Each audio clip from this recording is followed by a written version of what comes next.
sini saya akan memberikan sebuah diseminasi atau berbagi praktik yang berbagi praktik baik tentang disiplin positif di kelas. Mudah-mudahan ini dapat bermanfaat bagi kita semuanya. Jadi Bapak Ibu, perkenalkan, kami Abi. Nama saya Atif Maulana Sidik, Sekretariat Angkatan 11. Di sini akan berpraktik baik tentang budaya positif di kelas, tentang apa yang telah saya pelajari di tahun 2020. Mudah-mudahan dapat bermanfaat bagi kita semuanya. Latar belakang penerapan budaya positif di kelas ini merupakan salah satu upaya dalam peningkatan kualitas dalam pendidikan, dalam pembelajaran kita di kelas, dalam memberikan pelayanan kita terhadap anak didik kita, terutama budaya positif mencakup nilai-nilai kebajikan universal yang disepakati oleh semua warga di dalam kelas, termasuk di dalamnya murid kita dan kita sebagai gurunya sendiri, tanpa memandang suku, bangsa, agama, bahasa, jenis kekhususan ataupun latar belakang dari peserta didik kita sendiri. Tujuan utama adalah menciptakan lingkungan belajar yang aman, inklusif, dan mendukung pertumbuhan sosial, emosional, motorik, dan akademik murid. Kita sesuaikan ya tujuan kita, kan kita anak-anak berkebutuhan khusus, mungkin kan nanti Bapak Ibu bisa lah mempelajari setelah saya memberikan praktik baik ini dipraktikkan oleh Bapak Ibu. Saya harapkan semuanya seperti itu.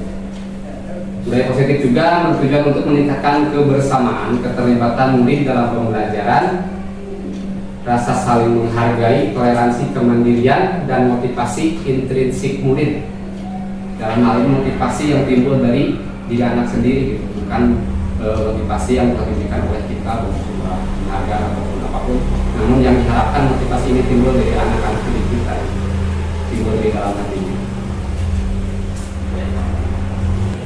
Tolak ukur kebersamaan dan keterlibatan murid dalam pembelajaran, kemudian kemandirian dan tanggung jawab, kemudian motivasi intrinsik yang telah saya jelaskan tadi, kemudian iklim kelas yang kondusif, penghargaan dan pengakuan dari anak didik kita, kemudian disiplin positif itu sendiri efektif, tidak melibatkan kekerasan ataupun ancaman bagi anak didik kita semuanya. Kemudian keyakinan kelas yang kuat. Dalam hal ini membentuk keyakinan kelas yang kuat dan disepakati bersama oleh murid dan gurunya. Kemudian kolaborasi warga sekolah, yaitu meningkatkan kolaborasi dan pemahaman penerapan budaya positif di antara warga sekolah. Kemudian pembiasaan positif yang insya Allah ya kita telah melakukan bersama-sama ya, sudah lama kita lakukan. Seperti contohnya tiap pagi kita melaksanakan pembacaan surat-surat pendek, kemudian sholat duha, asmaul husna dan lain sebagainya.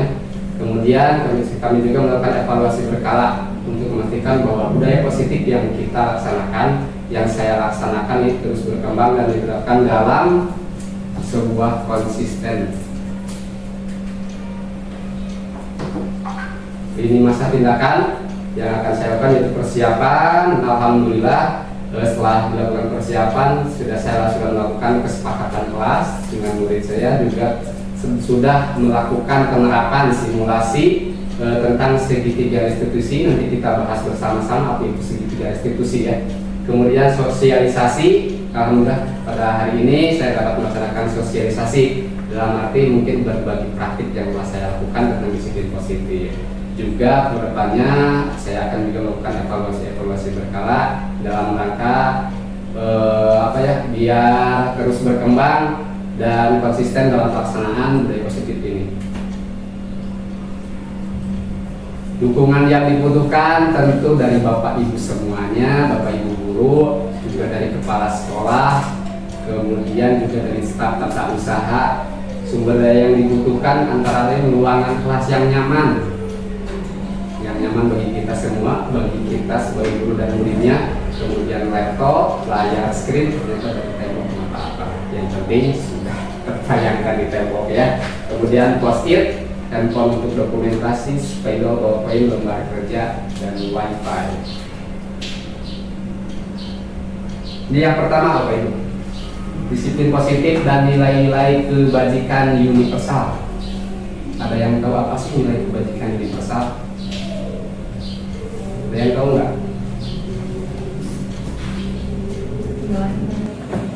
Ketika di seluruh aspek. Iya, jadi semua nilai-nilai ya Pak ya, termasuk di contohnya misalkan disiplin, saling menghormati, saling menghargai, tanggung jawab, toleransi, itu merupakan sebuah nilai-nilai kebajikan dalam kehidupan kita ya, terutama di sekolah, di kelas itu merupakan sebuah nilai-nilai yang harus kita angkat terhadap untuk situasi disiplin positif di kelas kita. Nanti kita bahas bersama-sama apa itu nilai-nilai kebajikan. Perubahan paradigma. Bagaimana seorang bisa berubah dari paradigma stimulus respon kepada pendekatan teori kontrol? Saya akan mencontohkan, ada yang bersedia nggak 2 orang? Bu Rida, San Payus ya? Iya. Bu Rida, coba kepalkan tangan, anggap di sini adalah sesuatu barang yang sangat berharga. Apakah itu uang, pacar, atau mungkin bersuami? Pacar. Nah, di sini Pak Yus sebagai seorang yang meminta, ibadah tamai kumaha keyakinan budida ya, kontrol barang berharga ya, tapi dikenal gitu kan, Pak Yus boleh dengan bujukan, boleh dengan sesuatu yang berbentuk imbalan, masihkan atau kumaha teori kontrol tadi kita belajar teori kontrol di sini ya. Ini mas sebagai paradigma saja, bagaimana teori kontrol itu. Mangga Yus, coba sok. Anggap tidak datang mana lah, nah yang bukan budida naon gitu tadi nih, atau tinggal mana tadi. Budida. Boleh aku komentar hatimu? Tidak. Enggak boleh. Itu barang berharga. Pak Is harus membujuk, biar aku mau ngasihin, Pak Is harus menawarkan apa sesuatu. Sok tahu tapi Uang tak uang. Soal kurang ya. Ya, apa ini barang? Ibaratkan apa lah? Ini barang, Pak Yus. pertama kumaha budida itu apa? Ya, Mas. Jadi ceritanya ini barang yang berharga, bernilai, mahal. Ada ada pengalamannya gitu di sini teh. Ada historinya. Iya, ada historinya, ada kehidupannya. Ayo kita bisa global ya. Abang, apa ya? Apa? Bu, apa menurut mana global mah? Abang kali Bu Ali. Tidak. Apa yang kau genggam? Barang. Boleh nggak aku minjamnya? Tidak. Mereka sanggup Pak Edi coba. Tidak boleh. Kenapa tidak boleh? Karena ini bersifat pribadi. Aku sangat membutuhkan. Tapi Pak ini teh jadi konteksnya gimana? Harus memberikan atau enggak? Tergantung budida. Bukan dari kontrol yang kita belajar. Ya mang teh namina teh stimulus lah. Nanti saya jelaskan. Stimulus yang diberikannya cuma sedikit. Aku nggak akan ngasih. Nggak ada. Pak Yus mau pakai apa di digantungnya mana? Aku masih ngasih diri saya. Itu teh barang teh buat bukan buat. Oh iya, buat siapa? Buat ada orang yang Oh. orang yang sakit. Tapi ini bukan uang. Itu kan butuh barang itu. Katanya kalau ada barang itu dia sembuh. Tapi kalau aku juga nggak ada barang ini, aku gimana? Ya udah kalau itu Bapak. ya aja semua. Orang si komponennya kita anggap berarti siapa yang memegang kontrol di sini?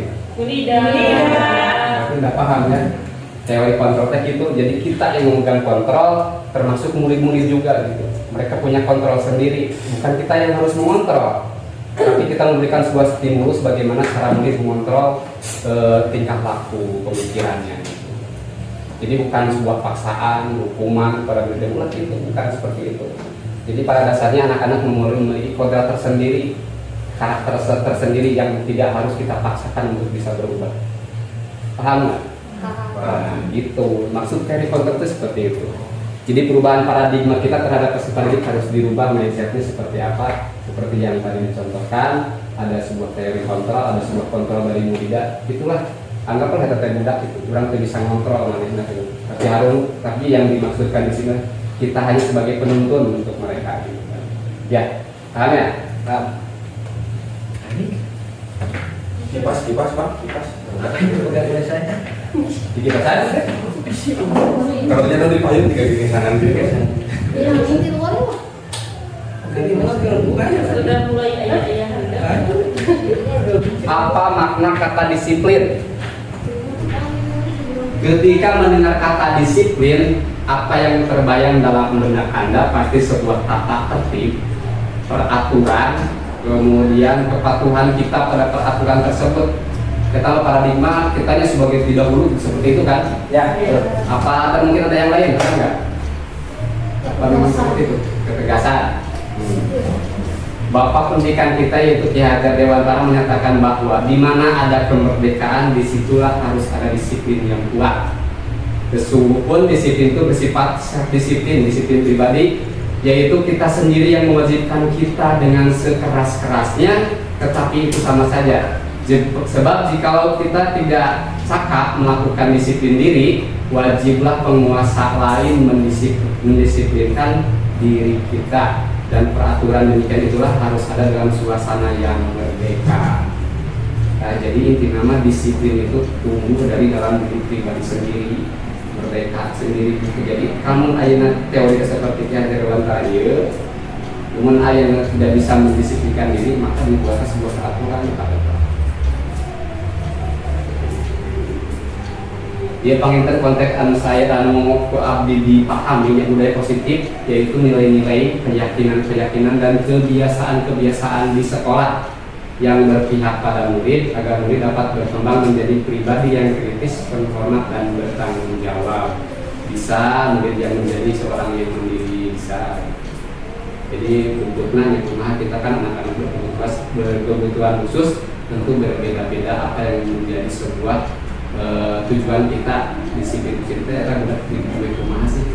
Jadi pasti desa-desa mah harus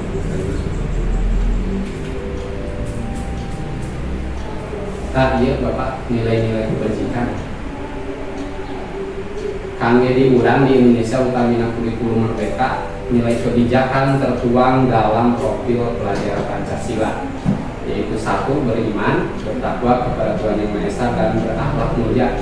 Ini merupakan sebuah nilai dalam profil Pancasila. Kemudian mandiri, bernalar kritis, berkebinekaan global, bergotong royong dan kreatif. Banyak sebenarnya Bapak Ibu, bukan hanya ini saja, tapi ini yang tertuang di dalam profil Pancasila. Ayo nama abdi hoyong Bapak Ibu nyeratkeun dina post-it. Naon-naon wae anu aya di kelas Bapak Ibu tentang keyakinan-keyakinan Bapak Ibu dan murid-muridnya. Paham nggak? Seperti ini. Gimana nilai-nilainya aja dulu. Seperti kalau tidak boleh kalau nah itu ada lagi Bu, itu mah itu nanti kita bahas ya, seperti yang itu membuang sampah sembarangan, tidak boleh membuang sampah sembarangan, itu kakak itu masuk ke keyakinan kelas, kemudian kesepakatan kelas. Jadi misalkan gini ya Pak, beriman bertakwa kepada Tuhan Yang Maha Esa, kita berdoa sebelum dan sesudah. Nah, jadi poin itu ya Bu ya, nah itu maksudnya poin ke nilai kebajikan nanti di dia tidak beriman. Nah, anu diserat nilai-nilainya ada. Mandiri. Iya, mandiri. Iya, Yang ditulis berarti beriman, mandiri, itu kan. Iya, iya. Gotong royong, bukan Kalau mandiri berarti cuma poin kedua, betul? Jadi karena itu lu beriman dulu, aja. Iya, di luar Jadi ini. yang sudah diterapkan di kelas, nilai-nilai kebajikannya apa aja, gitu kan? Iya. Iya. Banyak mungkin, nggak banyak Bapak Ibu. Ayah sama-sama itu ayah genep sebuah genep nilai yang dianut ke 6 lembaga, 6 organisasi, namun karena Indonesia nanggung cakup dina khususnya dina di Kemendikbudnya kurikulum merdeka di anut nanti kita profil pelajar Pancasila, tapi tidak memungkiri bahwa nilai-nilai yang lain juga masih banyak yang harus kita anut gitu. Jadi masalah satunya nilainya ada tertuang pada profil pelajar Pancasila gitu sih. bebas itu pada nama lagi, yang penting materi nilai keyakinan mah sifatnya positif ya, sifat membangun karakter anak didik kita semua. Nanti setelah Bapak Ibu tulis nilai-nilai di sini, maka tempel itu. Tapi cara perilakunya mah harus ditulis ya. Nanti kita bahas bersama-sama. Setelah nilai-nilai kebajikan kita tulis, kita paham, baru kita akan berangkat ke bentuk-bentuk sebuah keyakinan, kemudian kesepakatan kelas, keyakinan kelas. Maka bebas gitu. Jadi tiap didik contoh Bebas kali. 10 G bios.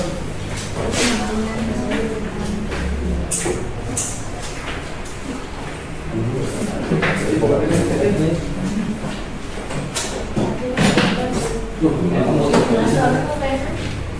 Kenapa lah? Ayo boleh.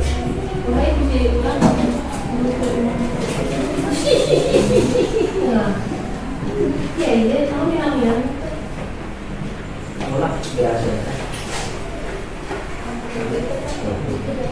Umi, Permanen. Video. Tapi buka itu. Pulpen ya. kayak di pelosok.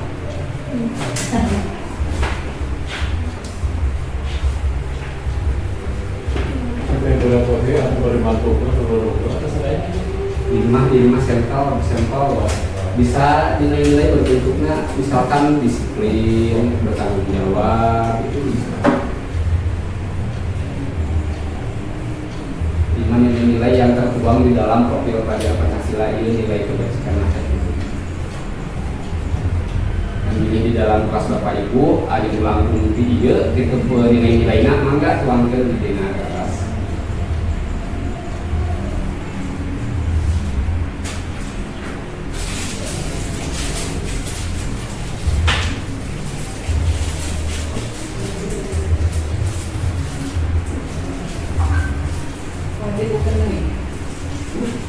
Wah, udah. Ilmu. Tentu.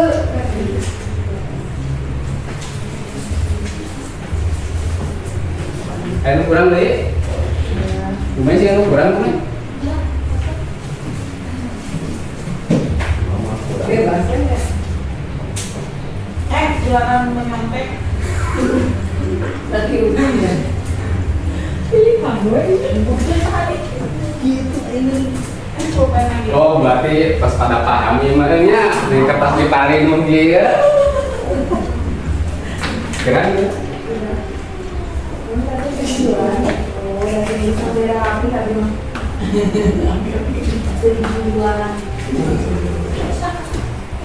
ya masih sih Baik, saya paham ya. Kita coba bahas.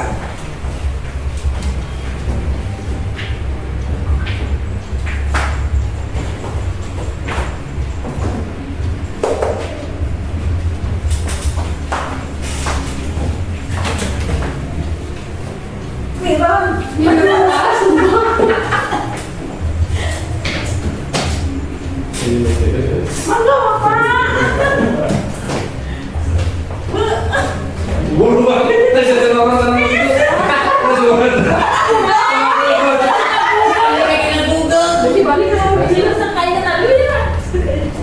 Bisa kemarin buka foto jangan lupa.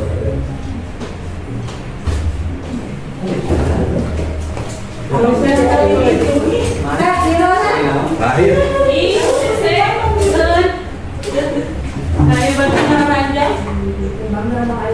mari taruh di sini ya. Yang kedua tuh dari jauh masih bisa.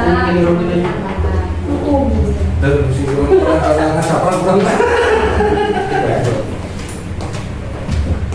oh dari Kita bingung antara peraturan dan keyakinan. Nah, kayak dijelasin, kita jelasin ke Pak Haji.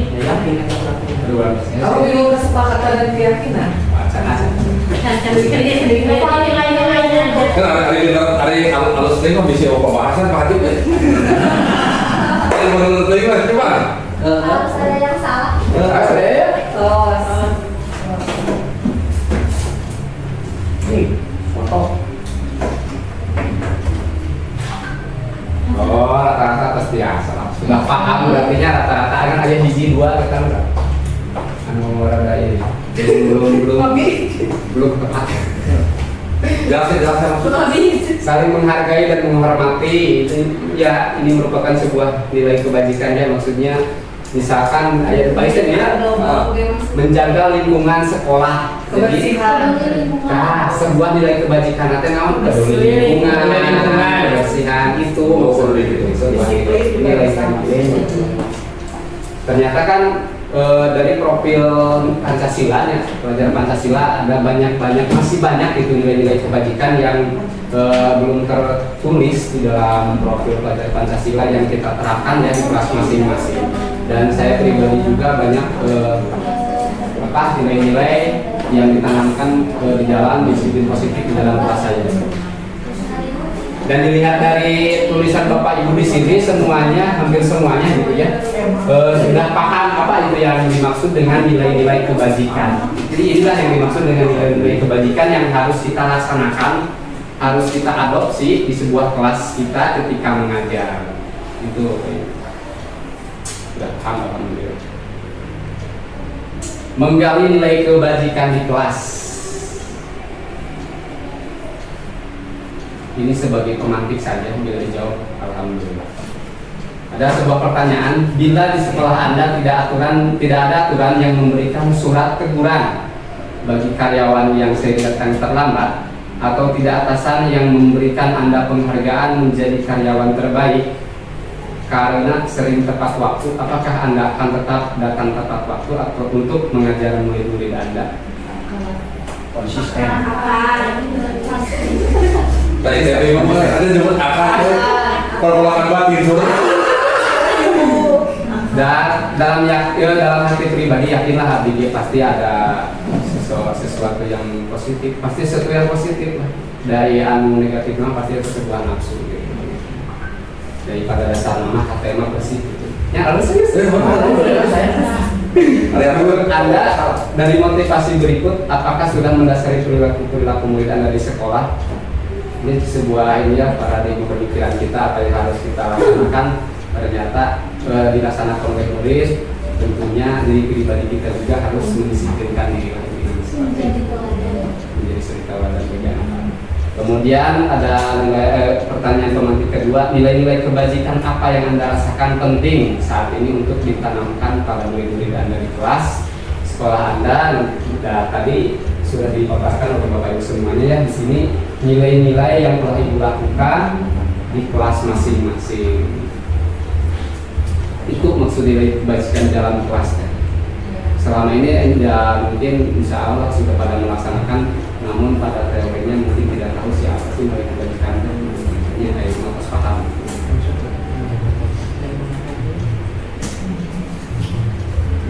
Teori motivasi, hukuman dan penghargaan, konsekuensi dan restitusi.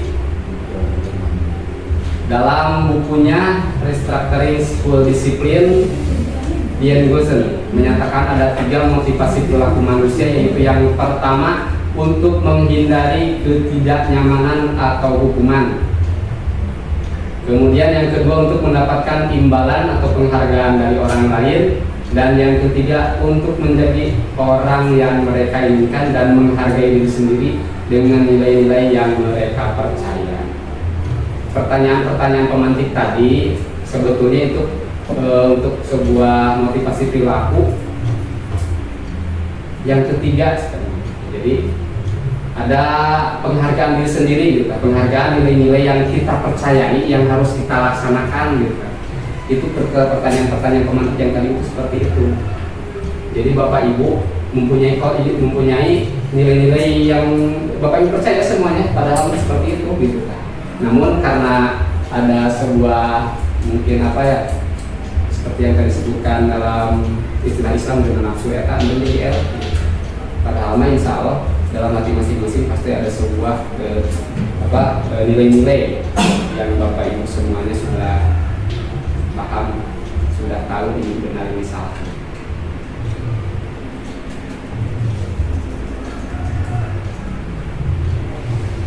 Ada pertanyaan dari ngan Nabi hoyong dituliskan di LKI nya. Pertanyaannya seperti itu, tuliskan di dia. Gimana tentang pribadi? Dinamian mangga, dinamian kesawi. Iya mah jawabannya LKI di titik itu. Ayah. Barangnya Ayah ya. pakai pakai dua bulan banget sapi. Dimukan deh. Apa nih kita sapi? Atau sini di Kobi. Yang kita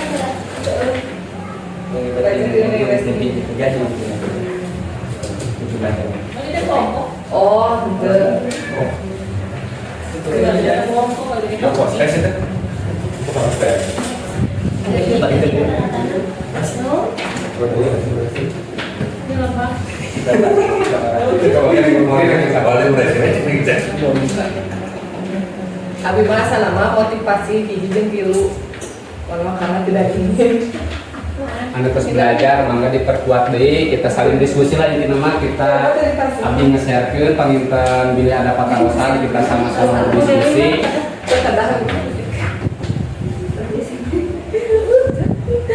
Ada tadi pasangan. Yuk, saya.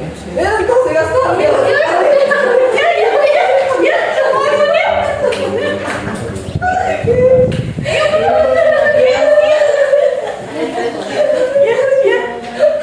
Ya ulah Fitri deui. Iya lah, pantas sih. Aktif dong.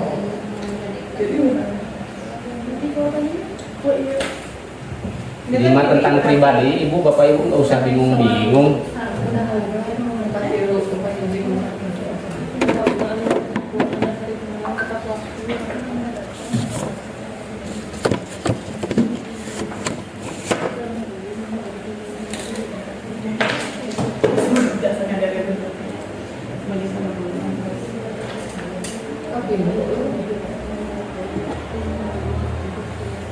jujur ya Bu.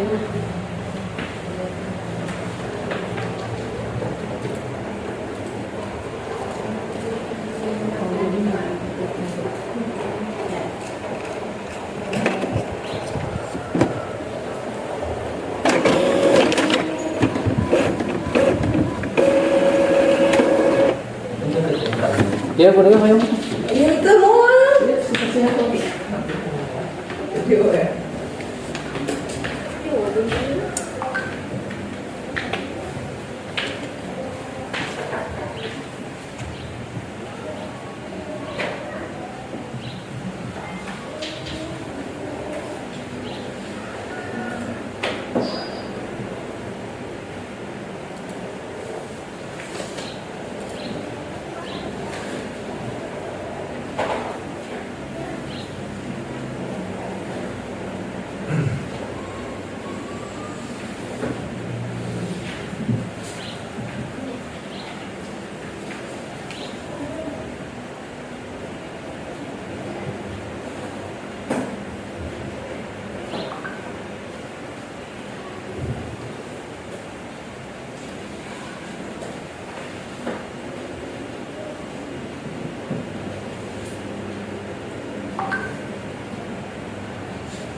Kata-katanya di posting itu lah kedua.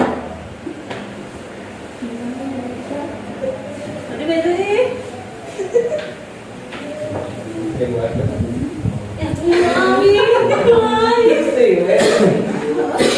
Kamu kata ada lulukuan. Si abang Liron wae. ikhlas Pak.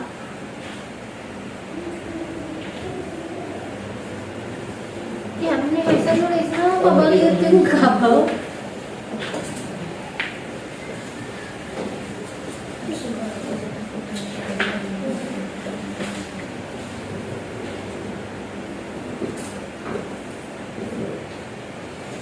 Kata kunci sebagai itu. Bingung mas?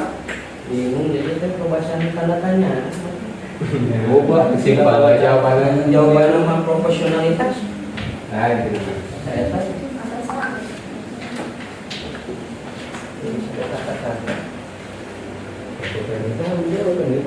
Ya. Dua spidol pas diganti kejar lagi itu. Saya spidol mana itu?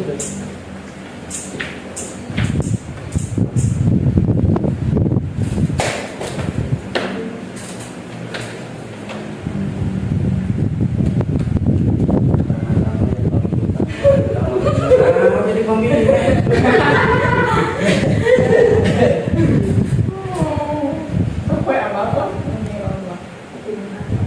Mungkin dari hukuman sih lu gua.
Iya bang, surat saya itu mah. Iya surat-surat. Iya berarti kawas teks proklamasi. Waduh. Paranjang ini batur mah. Iya, bahasa Lip. Nah, itu betul paranjang. Oh, ada pasti mana? Namanya nasi Pak Heru udah. Kapan kita sekarang bebas? Ini bukan bebas. Soalnya dari Iya, bahasa Lip. Udah rapi banget apa? Ini. Orang mana spesial ke bagian. Kepada Pak Iu. Wah, seru banget coba itu. Mau dibaca. ke panas koe. Ini Rona yang sebelum Apa tuh makanannya? apa sih? Mati mah. Kemudian kuahnya begitu mah ya gimana kan sedih. Mulai. Nyalin ya, eta mah nyalin. Boleh memang imajinasinya jauh. Daripada pondok. Seletik kan. Gambar-gambarnya. Panjang. Sok sirik Pak Heru di nyaman. Iya, gitu. Saya akan tetap mengusahakan datang tepat waktu, jelaskan. Saya kewajiban. Dan saya ingin jadi contoh yang baik untuk anak didik itu. Karena sama didik itu Coba harus tahu diri karena Jadi teladan. Orang itu pasti mas orang. dijelaskan. Iya, kasihan lah. Pak Yusman, iya we, lisan sok jawab. Lisan. tes lisan Pak Yus.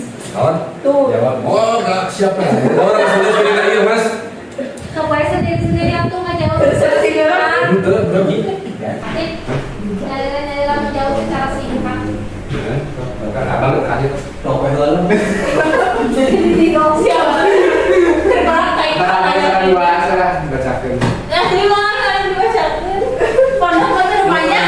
Ini manfaatnya yang mendasari saya hadir tepat waktu yaitu bukan untuk melihat teguran ataukah mendapatkan reward dari atasan. Ya. Tapi tepat waktu bentuk dari profesionalisme dan bentuk tanggung jawab sebagai guru serta menanamkan hadir tepat waktu pada peserta didik.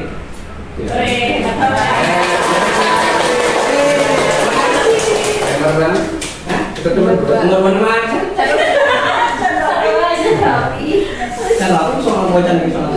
Jadi pada intinya ibu sudah pahamnya yang dimaksud dengan teori motivasi itu ada tiga yang pertama kan tadi mendapatkan imbalan, mendapatkan menghindari teguran, hukuman, yang kedua mendapatkan imbalan penghargaan, dan yang ketiga yang timbul dari dasar hati-hati, dari dasar-dasar hati ibu semuanya. Tapi memang Bisa dikombinasikan, bisa.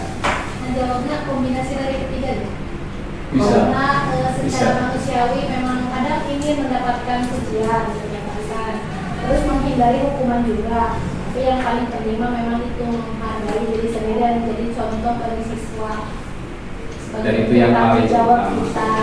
Terus kalau yang kedua, hadir tepat waktu, diusahakan semaksimal mungkin hadir tepat waktu sebagai bukti tanggung jawab juga karena kita sudah mendapatkan imbalan yang sepadan gitu. Haknya sudah tercukupi. Ya. Dan memang sepatutnya itulah yang harus kita laksanakannya. Jadi kita harus menghargai diri sendiri, diri pribadi sendiri, nilai-nilai yang harus kita gali, bentuk sebuah tanggung jawab kita sebagai aparatur pemimpinnya. Ayah ngomong, ayah honorer BOPD. Sebuah nilai yang sudah dibayar oleh pemerintah dan itu harus dilaksanakan kita sebaik-baiknya sebagai bentuk tanggung jawab, kewajiban kita sebagai guru untuk melaksanakan pelayanan pendidikan kepada anak didik kita. Lanjut Bapak Ibu. Lanjut. Hukuman dan penghargaan, konsekuensi dan restitusi. Nah ini pasti aja nih kan. Bermacam-macam. Sebelum kita membahas lebih mendalam tentang penerapan restitusi, kita perlu bertanya dahulu, apakah perbedaan antara hukuman dan penghargaan serta konsekuensi? Bila sama, di mana persamaannya? Bila berbeda, bagaimana perbedaannya? Di bawah ini Anda akan memberikan sebuah gambaran perbedaan antara hukuman dan penghargaan, konsekuensi dan restitusi itu sendiri. Saya akan kata beliau dan disinggilnya. Ada yang menjelaskan ke tentang hukuman, penghargaan, kemudian restitusi. Lalu konsep hukuman dan konsekuensi belum mengajarkan bagaimana mengenai kesalahannya di hukuman. Jadi cuma dihukum gitu pada hukuman dan konsekuensi mah. Lalu di restitusi mah si anaknya suruh merefleksi, mengevaluasi. jadi jadi pada restitusi mah si guru memberikan ruang refleksi dan diskusi untuk mereka bisa memilih solusi terbaik dalam memperbaiki masalah mereka. Jadi langsung dihukum gitu, didiskusikan telah. Ya, itu bentuk restitusi. Gitu didiskusikan penyebab masalahnya gitu. Ayo kita perbaiki Iya betul Bu Dewi. Jadi pada dasarnya hukuman biasanya itu timbulnya refleksnya. Sehingga enak mungkin bernaung tuh wujud mereka gitu. Otomatis itu kurang ada tindakan kata mereka gitu, menghakimi. Sebesar itu yang Bu Yoni. Nah itu bisa menjadi sebuah hukuman gitunya karena timbulnya mungkin secara tiba-tiba gitu. Dan biasanya ada yang disebut juga penghargaan nanti kita bahas itu bisa menjadi sebuah bentuk hukuman oke. Jadi ada sebuah hukuman tapi bentuknya penghargaan. Kemudian ada sebuah konsekuensi. Biasanya konsekuensi itu timbul biasanya ada kesepakatan dahulu dengan anak didik kita.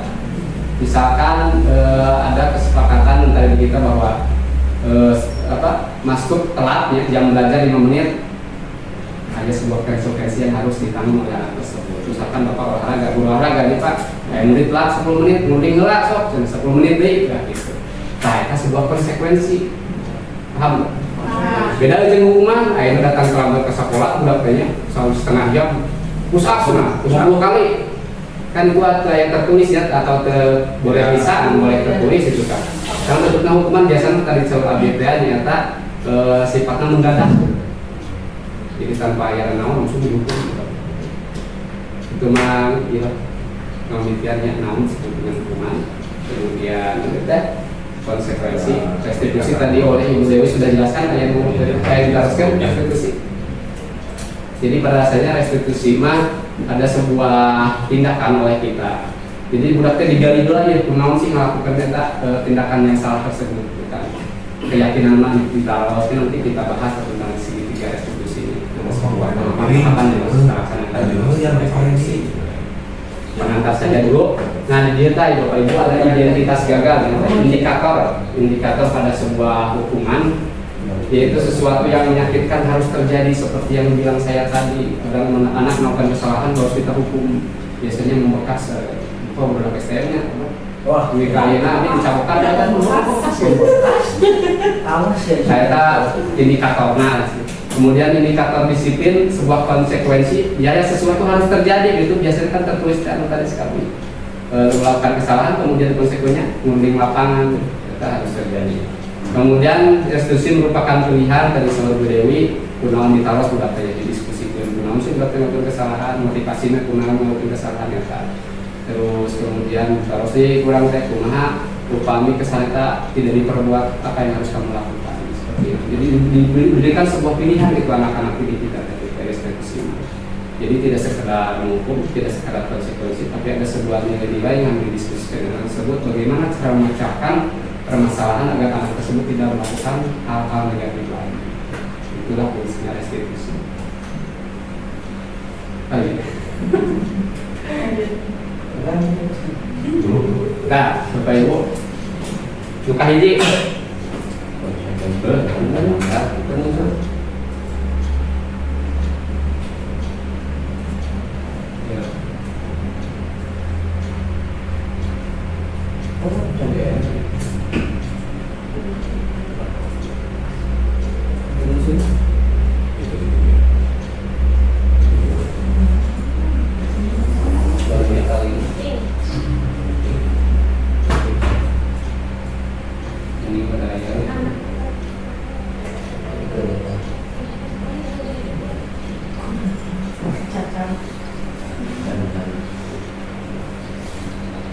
Berapa Bu? Ternyata teknis ya, malam di sekret saya tadi.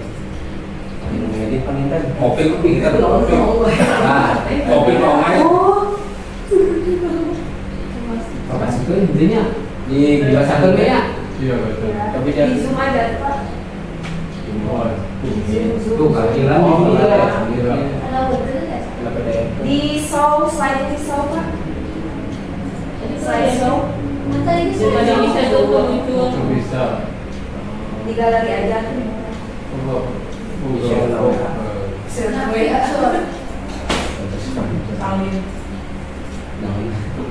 Salin baju.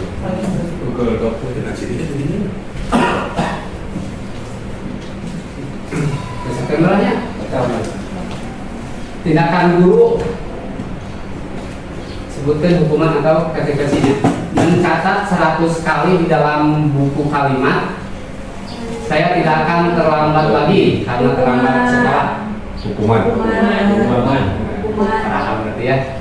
Kemudian lari mengelilingi lapangan basket 2 kali karena terlambat hadir di sekolah. Hukuman.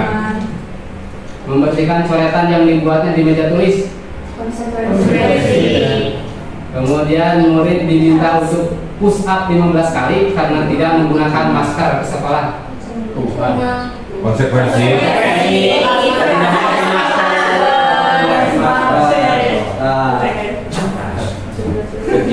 Berjemur di lapangan basket pukul 12 siang karena mengobrol dengan teman. Konsekuensi. Ngobrol. Si meja adalah ngobrol. Di dalam kelas. Karena Murid diminta bertelanjang kaki sepanjang hari karena tidak menggunakan sepatu warna hitam sesuai peraturan. Konsekuensi. Ngadon biru. Kalau ada tertib di sekolah sama. Berdiri di depan kelas sambil mengangkat kaki satu karena tidak bisa menjawab pertanyaan. Hukuman. Membersihkan tumpahan air di meja tulis karena tersenggol pada saat belajar. Hukuman. Lalu hukuman. Konsekuensi. Itu bisa kan? Tidak dapat janjian atau? ada sama tanggung jawab Pak. Jadi kita memberikan semata-mata biar anak biara, tapi buat membereskan masalah. Konsekuensi atas perbuatan anak. Konsekuensinya. Karena itu tadi datang terlambat kan perbuatan anak datang terlambat. Tapi kan karena udah ada perjanjian sebelum. Karena Kan tadi dijawabnya hukuman, lari karena datang terlambat. Lumayan ya, mimiti. Lari di lapangan basket 2 kali karena terlambat hadir di sekolah. Kita mah hukuman. Hukuman. Kenapa tidak konsekuensi? Karena tidak ada kesepakatan, bukan kesepakatan. Kan Jadi, sudah ada aturan masuk jam ada sekian dia aturan. datang Jadi terlambat. kadang konsep hukuman mah namanya tempat kata-kata ya menyakitkan gitu. Ada sebuah indikasi yang tertentu. Mama tidak ada tujuan perubahan perilaku Yang membekas teh Terus hukuman udah mendadak langsung gitu kan. Boleh dipahami dulu Pak. Hati mah yang melahirkan. Jadi pada dasarnya tapi kita ningali tina poin-poin ini mah hampir saya atas paham lah. Jadi maksud hukuman itu seperti apa, kemudian konsekuensinya siap kumaha gitu. Jadi bisa membedakan.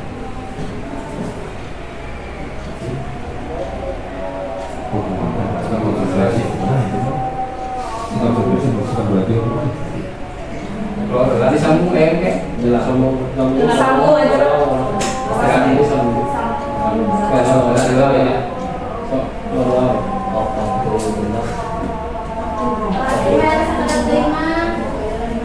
Saya deh juga. Yuk kita lanjut ke Ibu ya.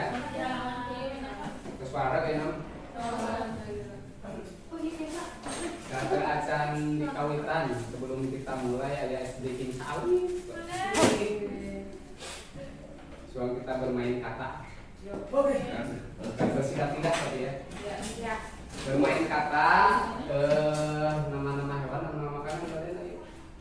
Nama-nama Nama-nama makanan bahaya Mas. Wih, sebelum langsung yang tergaduh. Nama-nama hewan lahnya. Jadi misalkan dia Bapak Ibu misalkan menyebut katanya.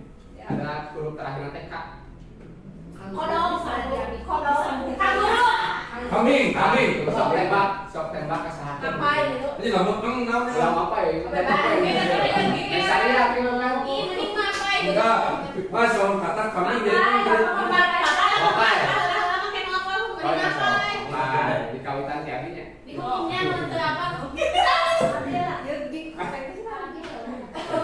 Tiadi di kawitan. Kanguru.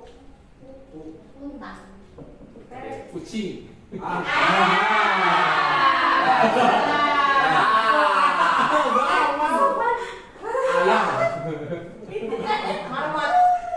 Oh, gitu. Ini ikan. Jadi nyamuk. Katak bener. Bukan. Kucing.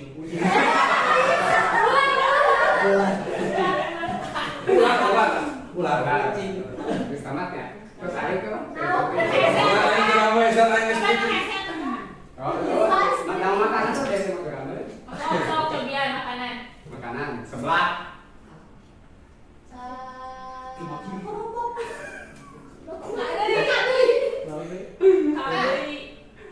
Sulak A, no? Kue, naon tau?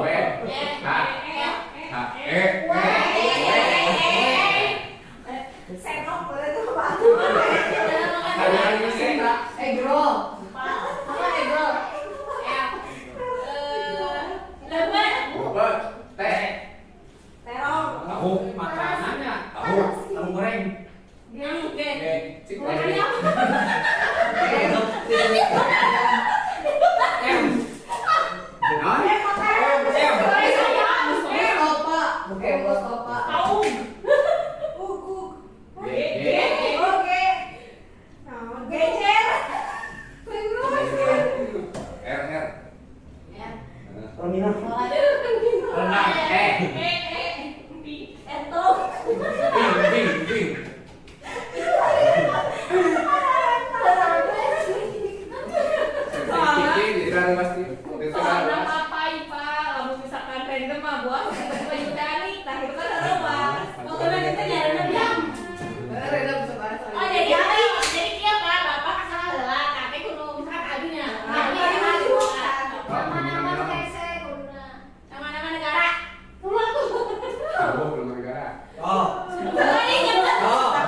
Kenal tuh kenal.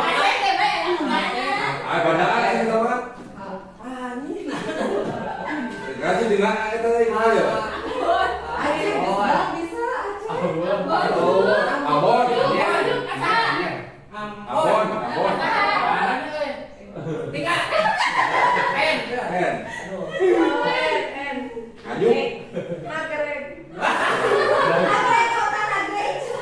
Ngayuk, kawi. Ngayuk, kawi.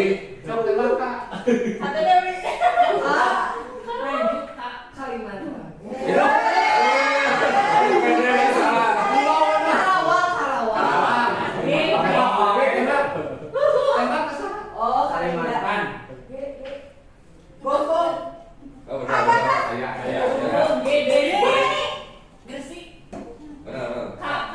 Tembak.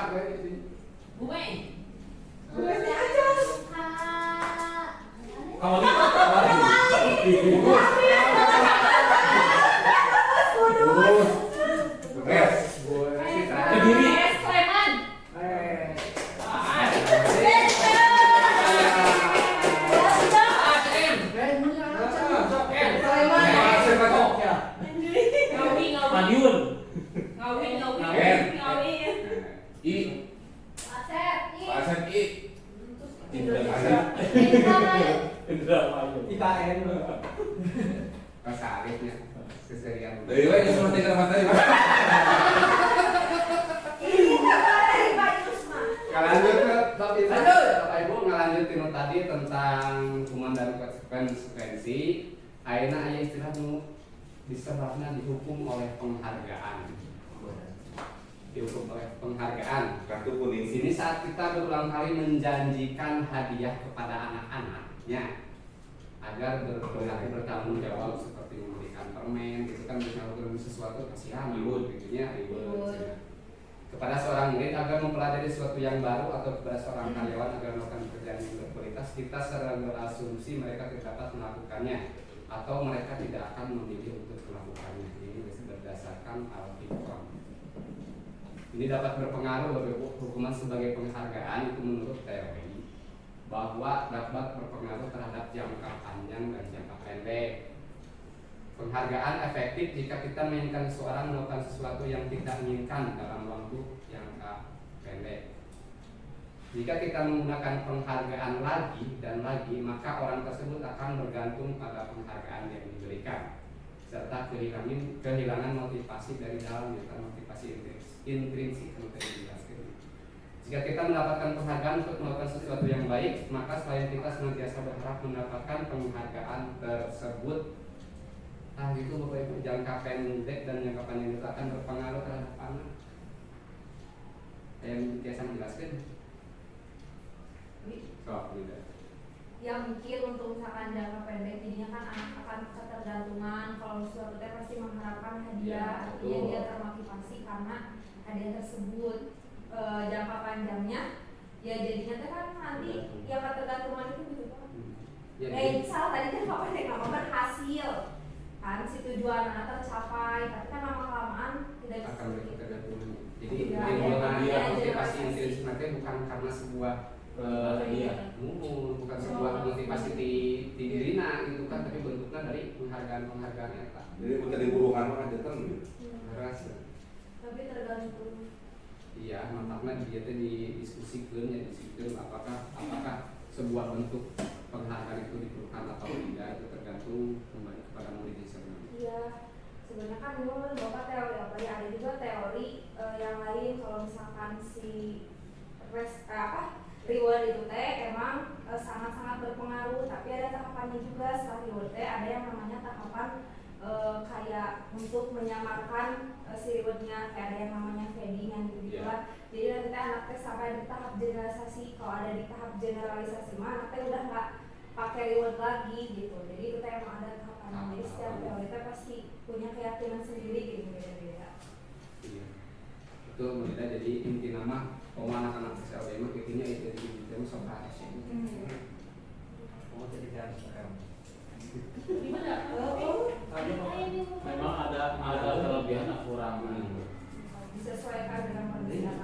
Kemudian dapat diartikan juga penghargaan ini tidak efektif.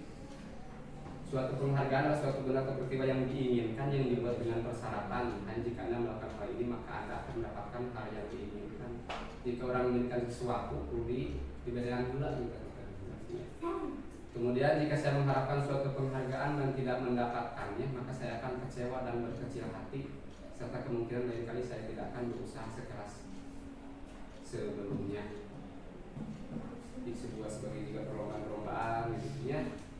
Jadi mau menangkan hadiah gitu kan. Jadi orang kayak semangat banget semangat doang. Jadi emang kadang-kadang sebuah penghargaan itu tidak efektif kalau untuk melakukan sebuah penghargaan. Kemudian penghargaan merusak hubungan. Dicontohkan ketika seorang diberi penghargaan atau dipuji di depan orang banyak, maka yang lain akan merasa iri dan sebagian dari mereka akan tidak menyukai orang yang diberikan penghargaan tersebut. Kemudian penghargaan mematikan kreativitas. Di sini murid-murid diminta berpikir mengenai hadiah atau penghargaan yang bisa mereka dapatkan bila berhasil menulis sebuah puisi. Ketika kelompok murid-murid ini menjadi berkurang dibandingkan dengan yang tidak diberitahukan tentang hadiah yang bisa mereka terima. Jadi dicontohkan, terus di bejanya hadiahnya yuk, hadiahnya itu dia itu bersemangat gitu. Jadi ada faktor-faktor yang membuat dampaknya ya kreativitas orang itu bisa berkurang.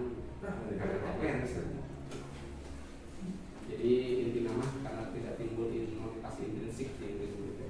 Mati bertanya Mengenai reward itu kan rata-rata biasanya itu kasih rewardnya itu misalkan dengan hadiah apa. Kalau kita kasih hadiahnya dengan cara memberikan nilai itu gimana ya gitu. Kalau saya pernah nyoba di SMK itu setelah saya kasih tahu sebelumnya, jadi kalau misalkan di kelas gitu ya, jadi kalau misalkan kalian di antara kalian ada yang bisa menjawab dari pertanyaan-pertanyaan saya, nanti akan masuk ke dalam nilai harian kalian. Rupanya dengan cara begitu bagus, mereka pada efektif gitu loh Pak Adit. Lain dengan yang namanya kasih reward itu dengan makanan, hadiah yang lain yang bukan nilai. Ternyata berbeda sekali. Setelah kasih itu mah, jadi niatnya itu bukan untuk itu, kesananya kelihatan sekali gitu. Jadi kalau menurut saya reward itu ada bagusnya, hanya saja kita bisa bisa dipilih reward apa yang paling cocok untuk siswa. Misalkan kayak anak kecil itu. Iya, jadi setiap anak akan berbeda-beda. Iya. Tergantung kan kalau reward sesuatu yang anak inginkan, sesuatu yang anak pengen banget apa, pasti kan tiap orang juga beda-beda. Iya begitu. Misalkan diberinya dalam bentuk tepukan kan mau mungkin Iya. ketergantungan gitu. Ketergantungan pelukan. Saya kasih contoh aja pada waktu di SMK, ternyata mereka saya kasih rewardnya dengan nilai itu pada rebutan, pertanyaan rebutan. Satu reward Bapak sama. Iya betul. Jadi kembali kepada individu masing-masingnya menurut saya mah ya. Kemauan anak SLM itu jadi kadang-kadang sebuah hidup ya bukan. Cuma yang mungkin secara teori jadi motivasi intrinsik dari dalam dirinya untuk berkembang itu karena sebuah nilai, karena sebuah penghargaan, hadiah itu yang didasarkan pada teori seperti itu. Jadi membayar dilaksanakan yang mangga, tapi lihatlah bentuknya penghargaannya seperti apa, seperti tadi ada yang tidak. Jadi hal yang ditimbulkan, jadi yang dimaksudkan penghargaan di sini adalah yang bisa membangkitkan mungkin kan motivasi intrinsik pada di anak tersebut. Gitu. Jadi jangan menjadikan sebuah ketergantungan karena sebuah hadiah anak-anak tersebut ada yang melakukan anak kita. Gitu.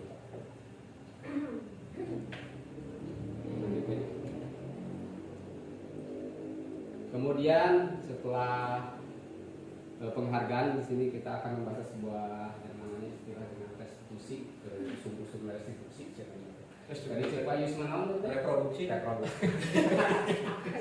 Restrukturisasi. Restitusi itu merupakan sebuah cara menanamkan visi diri positif pada murid bos. Jadi di proses menciptakan kondisi bagi murid untuk memperbaiki kesalahan mereka sehingga mereka bisa kembali pada kelompok mereka dengan karakter yang individual. Ini berubah. Kemudian ada supervision atau penanganan. Restitusi juga adalah proses kolaboratif yang mengajarkan murid untuk mencari solusi untuk permasalahan dan membantu diri berpikir tentang orang seperti apa yang mereka inginkan dan bagaimana mereka harus melakukan orang lain. Ciri-ciri restitusi bukan untuk menembus kesalahan, namun untuk belajar dari kesalahan. Restitusi memperbaiki hubungan. Restitusi adalah tawaran, bukan paksaan, bisa jadi sebuah pilihan. Kemudian restitusi menuntun untuk melihat ke dalam diri anak tersebut. Contohnya ini pertanyaan, kamu ingin menjadi seorang seperti apa? Kemudian kamu akan terlihat dengan dan rasa seperti apa kalau kamu sudah menjadi orang yang seperti itu. Dan apa yang kau percaya tentang bagaimana orang harus memperlakukan orang lain? Bagaimana kamu melakukan ketika kamu berbuat salah? Kemudian apa nilai yang diajarkan di keluargamu tentang hal ini? Apakah kamu memegang nilai ini? Jadi ada beberapa pertanyaan yang pada anak itu memanggilkan untuk fasilitasnya bagaimana ketika anak tersebut melakukan kesalahan itu mereka harus mengidentifikasi dulu bagaimana sih melakukan hal tersebut. Bisa jadi ada hal melakukan begitu keluarga atau di kerja dan lain sebagainya.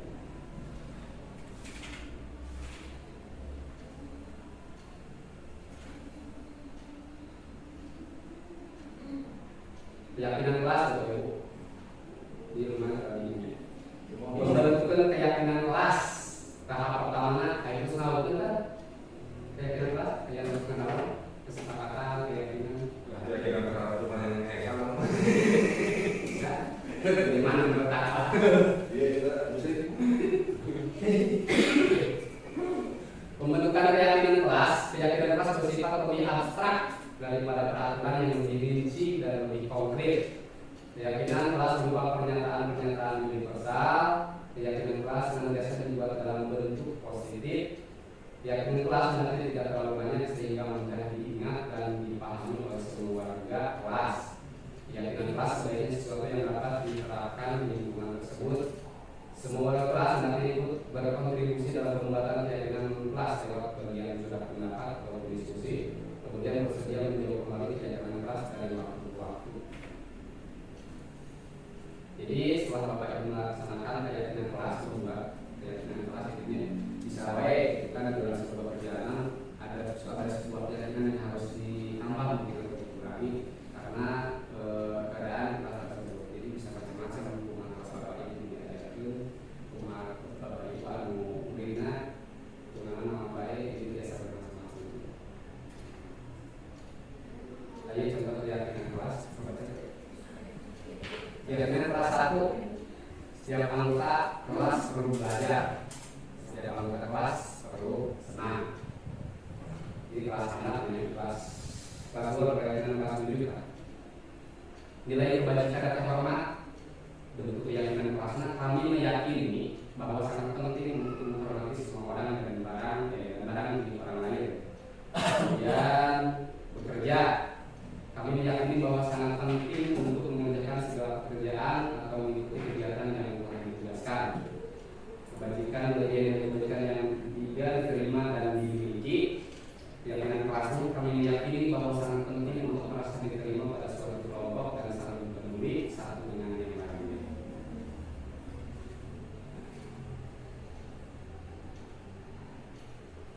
Untuk memakan pemahaman Bapak Ibu tentang keyakinan kelas, kita harus mengidentifikasi dia formatnya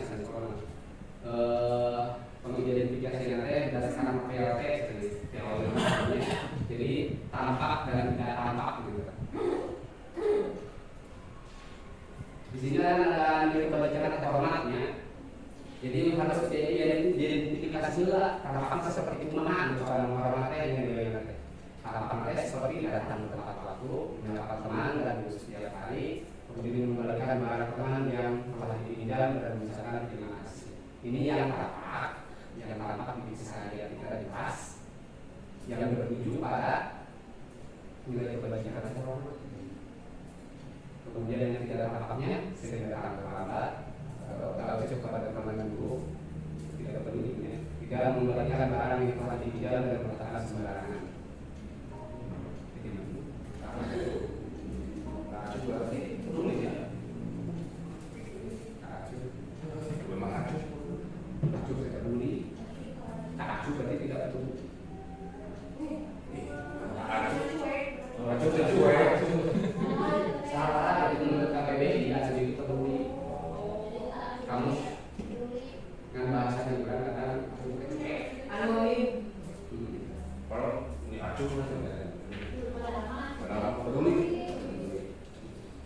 Kemudian pada nilai kebijakan bekerja apakah boleh mengembalikan barang yang telah dipinjam dan kata tempatnya itu salah satu. Kemudian menyerahkan tugas kepada tepat waktu mengirimkan hasil kembali. Tidak tampaknya dalam mengembalikan barang yang telah dipinjam dan dikatakan sembarangan, tugas tidak diberikan asal-asalan mengerjakan tugas.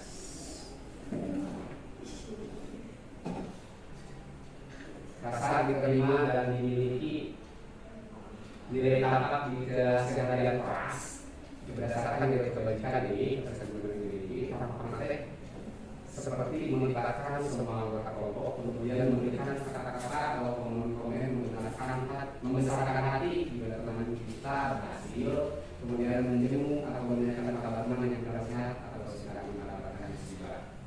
Tidak tampaknya mengucilkan salah satu teman kita, malah atau iri atas keberhasilan teman-teman kita, kemudian acuh terhadap teman yang sedang kurang sehat atau mendapatkan musibah. Jadi keseharian di dalam kelas yang menunjukkan sebuah nilai kebaikan, rasa diterima dalam diri. Jadi pemahaman ini maksudnya penguatan tentang kegiatan-kegiatan dalam kelas yang tampak di dalam kelas itu berdasarkan yang ditimbang pada nilai kebaikan yang di kelas tersebut. Sebelum ke sini ada pertanyaan?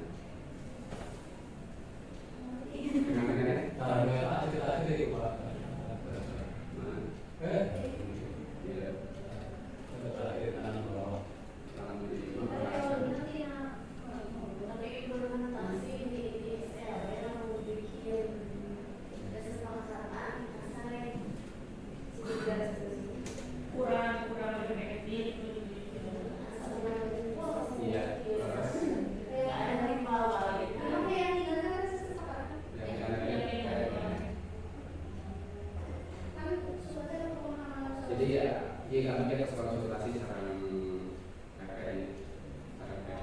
Bu ya memang mau ya seperti itu karena kita tuh di dalam itu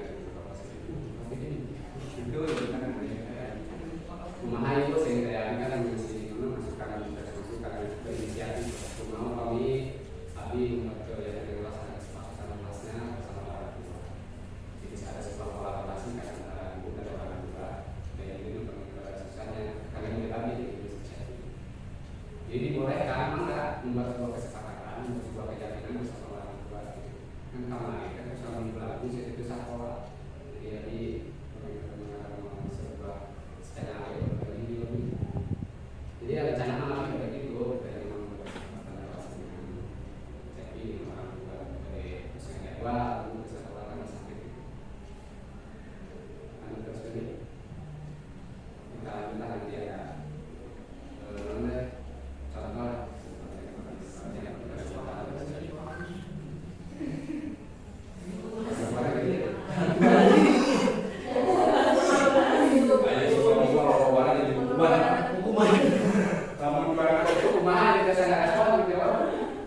jadi orang itu murid gitu.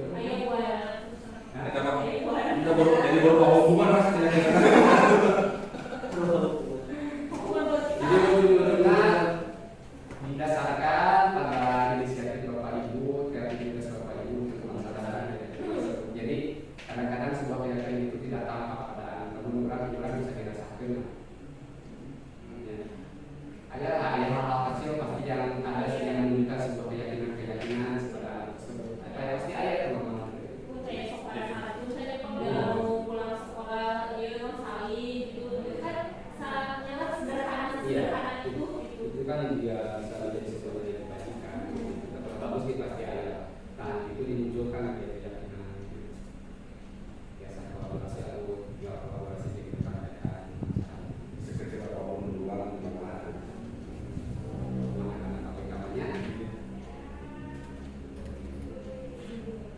Dia tadi berdasarkan KPWP, ya berdasarkan KPWP, tadi makan oleh deh, tampak seperti dan tidak tampak seperti, jadi penguatan pemahaman ada yang terlihat, ada yang terdengar, dan terlihat dari perilaku. Contoh terlihatnya dari empati terhadap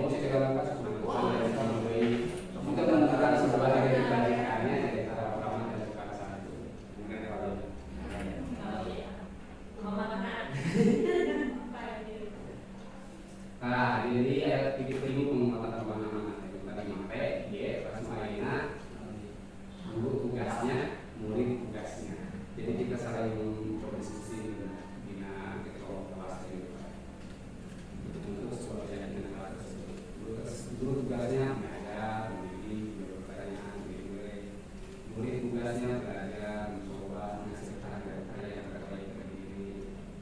Jadi nama berujung pada sebuah nilai-nilai kebajikan di nilai-nilai yang kelas, tampaknya seperti ini. Yang terlihat dengan apa yang terjadi di kelas itu mendapat nilai sebuah nilai kebajikan dan nilai kelas.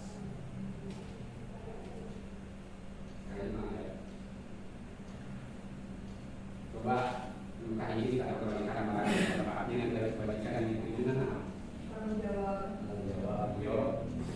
Ayo misalnya kami idem. Yang kedua, jangan mengganggu orang lain.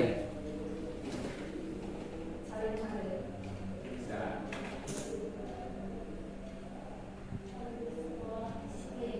Di sekolah. Kemudian tidak melakukan kekerasan.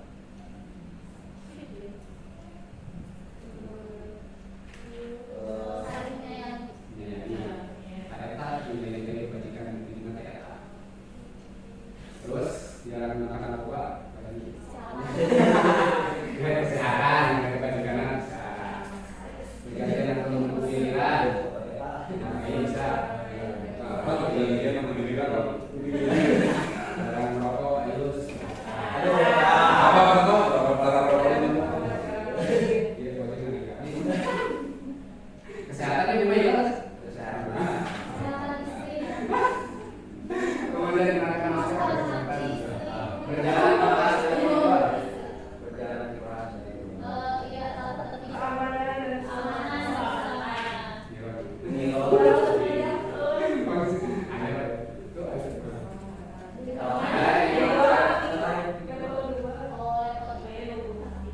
Jadi kita belajar bersama-samanya kalau sekarang mau sudah ada juga kita sedang berdiskusi lewat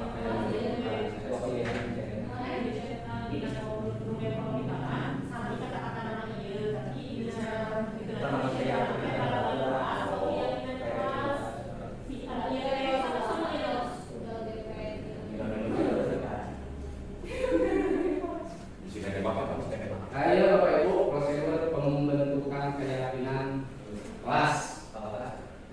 Pembentukan keyakinan kelas.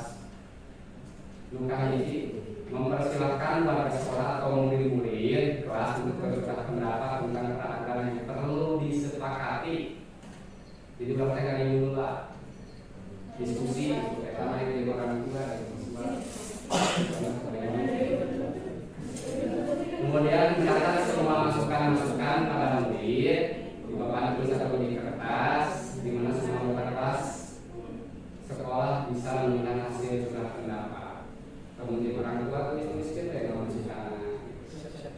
Jadi dirangkum lagi tuliskan. Kemudian susunan keyakinan kelas sesuai prosedur pembentukan keyakinan kelas. Dan kita kalimat-kalimat dalam bentuk negatif menjadi sesuatu kalimat positif. Seperti di dalam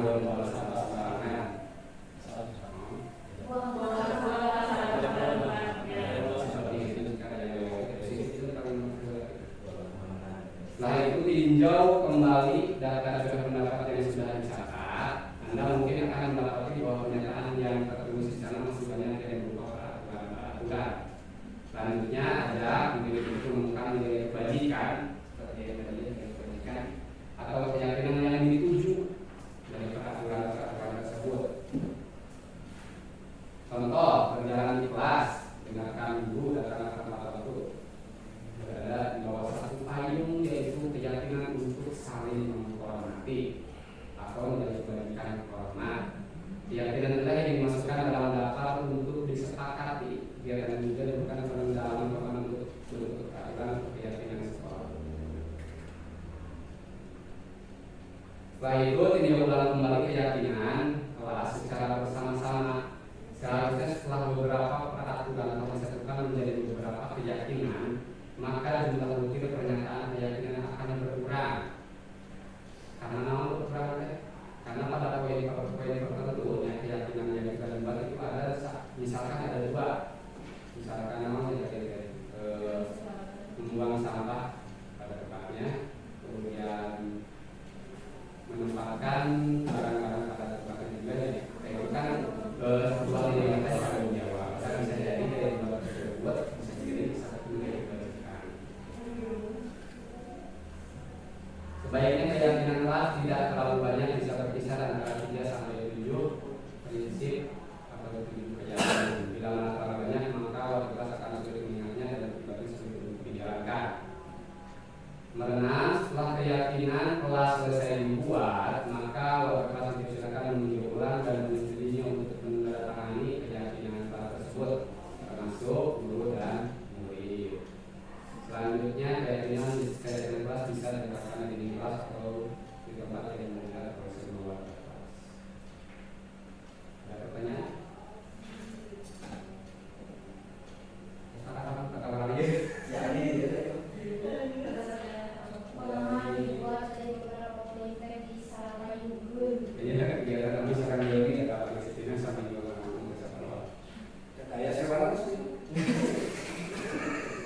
beberapa aturan yang telah didiskusikan ini antara lebih dan dulu di sebuah kesepakatan dari kemudian diubahnya dari dalam disepakati itu bersama guru dan murid. Nah, eksekusi. Setelah sepakat, gali nilai-nilai kebajikan yang telah disepakati tadi. Mulai bagian dalam nilai kebajikan kayak misalnya dilihat di masuk ke di misalkan ada setahun dengan awal jadi B5 misalkan satu nilai kebajikan.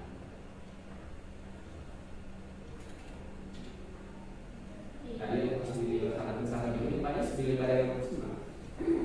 Jadi secara ini kita sesuatu sih Atau titik Saya materinya ada dasar.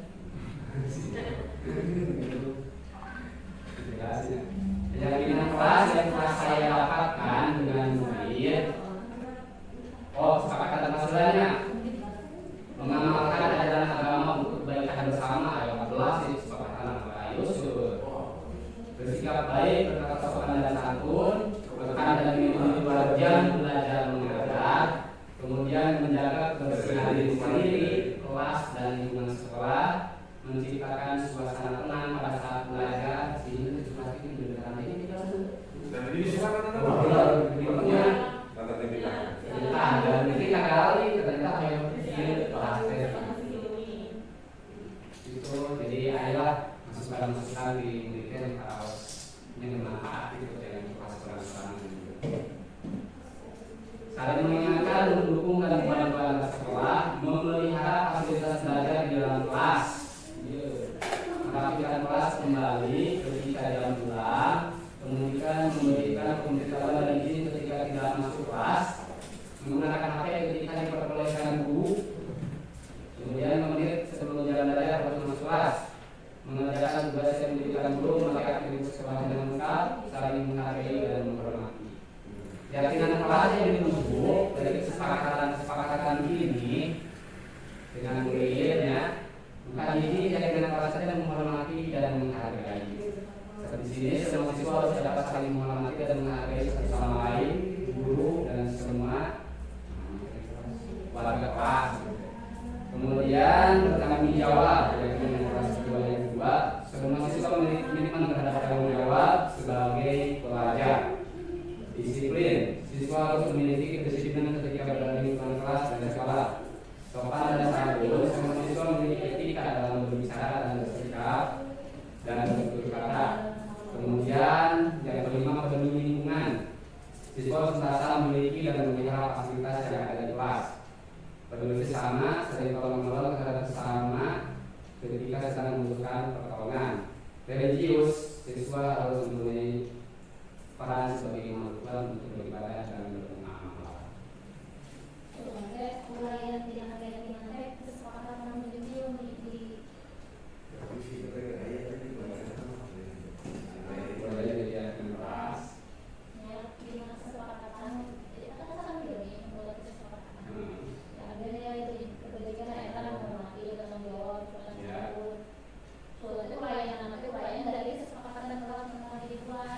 Jadi kesepakatan yang telah dibuat ini diyakini ketika jadi yakinan ambil karena pilih keyakinan kelas boleh pada tadi cuma karena nilai kebajikan ini masalah ini tidak kesepakatan ayo deh berarti kalau misalkan ada ustaz di kelas, kita perlu langsung dijelasin. Oke, karena yang itu ada orang cuma dia tahu kelas ibunya pak, cuma mau ibu, tidak ada apa-apa.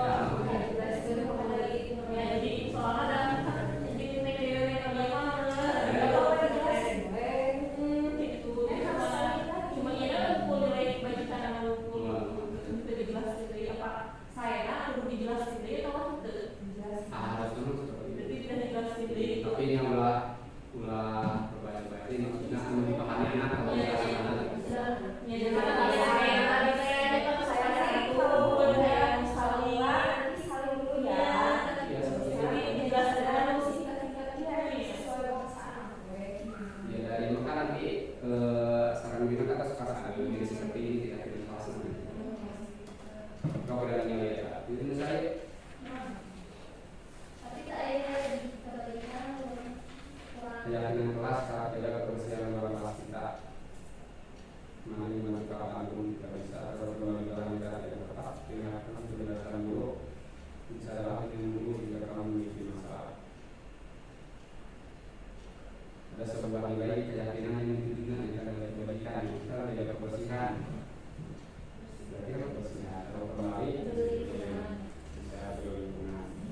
misalkan kawan latih pas pas diskusi teh tapi cina ya kayak berdasarkan pamannya di mobil yang karena bisa jadi sebuah kesepakatan itu berdua bisa lah. Kesepakatan apa satu pesan alam gue itu kan kesepakatan apa sama Bisa.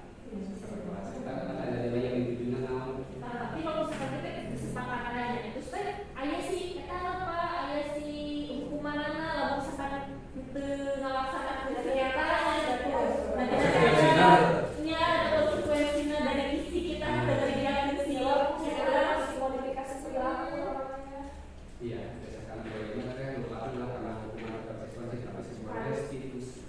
ya kalau misalkan yang dihukum benernya caranya karena kita mah keadaan di sekolah kita jadi tapi konsekuensi kalau konsekuensi mah ada alasan yang melandasi terus tujuan kita teh untuk memperbaiki anak tapi bukan sama jadi anak teh ngerti dulu dia teh salah apa kalau konsekuensi mah kan konsekuensi mah ada sebab akibat dengan jadi anak teh jadi sebab akibat Ditinggal kamu kayaknya nggak? Bahas kan? Ada lagi yang ditanyakan atau didiskusikan lah kalau misalkan karena berdasarkan asli di videonya di ternyata beda-beda pemahaman. Oh, ini hubungan lama Dan memang pemahaman seperti video di YouTube itu kasih video beda dari itu. Kalau yang paling populer itu, tapi ya ada kesepakatan kayak saya mau ada umpan balik pada akhirnya ada si keyakinan kelas teh harus ada umpan balik terus anak teh ya kan itu ya Jadi kalau sekarang juga atau perasaan si anak teh tentang si keyakinan kelasnya kumaha kan itu kan senang atau tidak Iya. ada perubahan perilaku atau enggak yang jadi bahan refleksi guru memperbaiki dari Iya.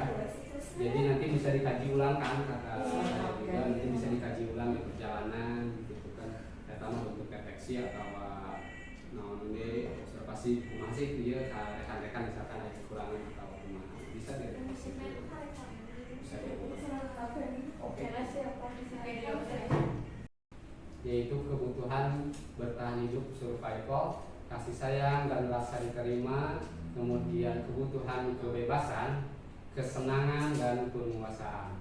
Ketika seorang murid melakukan suatu perbuatan yang bertentangan dengan nilai-nilai kebajikan atau melanggar peraturan, hal itu sebenarnya dikarenakan mereka gagal memenuhi kebutuhan dasar mereka. Untuk lebih jelasnya, mari kita lihat satu persatu kebutuhan kelima dasar kebutuhan ini.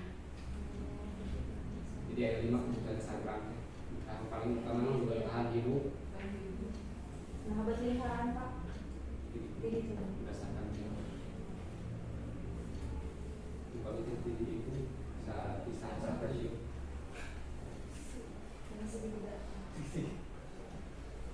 Nah, yuk. Contoh kasus Dinda, seorang anak kelas 3 SD, begitu tiba di rumah, sepulang dari sekolah, menangis dan mengadu pada ibunya bahwa dia benci pada Ibu Rani, gurunya. Menurut Anda, apakah kebutuhan yang berusaha dipenuhi oleh Dinda? Jika jawabannya seperti ini, dan bila Anda berada dalam posisi Ibu Rani dan mendengar informasi dari ibunya Dinda tentang perasaan Dinda hari itu, apa yang akan Anda lakukan pada besok ketika Dinda masuk sekolah agar kebutuhan Dinda terpenuhi? Kayak nama Suangga itu apa ya Pak? Muka hiji. Ibu guru bilang, aku tidak boleh bersenandung sewaktu mengerjakan tugas. Katanya, kelas harus tetap tenang, tidak ada suara. Kan nggak seru jadinya. Kebutuhan namun yang dibutuhkan oleh ibu itu. bersenandung dia kan pengennya nyanyi kalau nomor 1 belum lihat nomor 2 ya pak Senandung. Senang oh yang sini Nah, kebutuhan dasarnya dia 5. Tahan hidup. Terus senang kan? Kamu terus senang yang tadi. Apa sih spesial menjawab? Hah? Di pejabat dulu. Kayak dulu ini. Kayak Kesenangan ya? Ya. Iya, Sami. Tindakan Anda masih gugur Kasih sayang. Tindakan contohnya kumaha? Kalau tidak kabar pakai tipis rambut. Hayang-hayangnya. Ih, tindakan orang bukan hiji naon, tindakan Anda tindakan Buranina. Nah, besoknya si guru teh kalau kenal Berikan si kesempatan bagi siswa untuk mengekspresikan diri. Kayak ini kan kayak jam pelajaran. Boleh Akhiran kalian sih waktu istirahat. Iya. Jadi pas istirahat ke anaknya Dita, ayo sok sekarang kamu nyanyi. Ayo sekarang kamu belajar. Atau di waktu pulang sekolah diadakan si kelas tambahan untuk si mengembangkan bakat si Esa untuk nyanyi sehingga Nah, emang gak balik aja bisa jadi di dalam pembelajaran bisa sedikit bisa kemudian disisipkan pada materi-materinya gitu. Ya, dipaham lah intinya. Yang kedua, ibu guru tidak menyapaku hari ini padahal aku pakai jepit rambut baru. kasih sayang dan sayang yang diterima. love and belong. Betul. Tindakannya berarti kemana? Ih, saya jepit banget si Neng. Paham ya? Boleh beli suara kan lipstick yang baru. Aku bosan masa belajarnya cuma gitu aja dengerin ibu guru ngajar gitu. Tenang.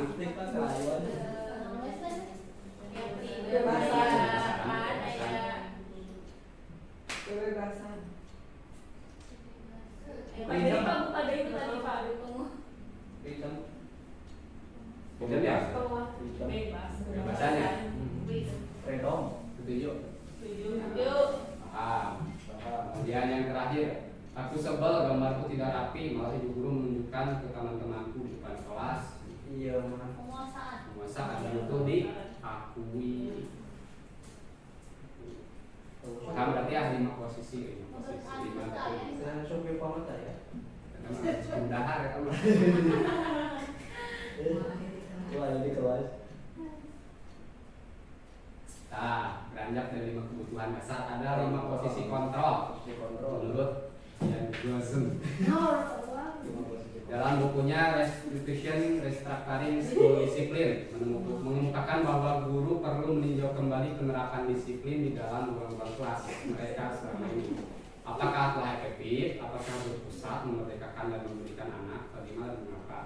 Melalui serangkaian riset dan berdasarkan pada teori kontrol, William Blazer berkesimpulan dari 5 posisi kontrol yang diterapkan oleh posisi guru, orang tua ataupun atasan dalam melakukan kontrol. Kelima posisi kontrol tersebut yaitu 1 sebagai penghukum, 1 sebagai penghukum, Jaksa. maka 2 membuat merasa bersalah pada anak. Hidungnya bisa masuk gitu.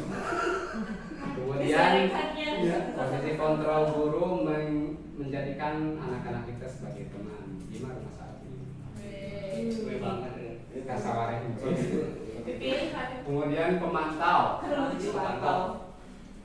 Dan yang kelima kondisi ideal nanti sebagai guru teh harus nanti seorang manajer. Kudu ngajak sengan boleh. Dia nggak sekedar ini tadi. Iya, biasa itu. Kayak yang posisi kontrol menurut Diana Gazente iya. Penghubung, membuat merasa bersalah, menjadikan sebagai teman, sebagai pemantau dan sebagai manajer. Manajer. Buru Rio kan. Iya. 3 kali loh. Lewat.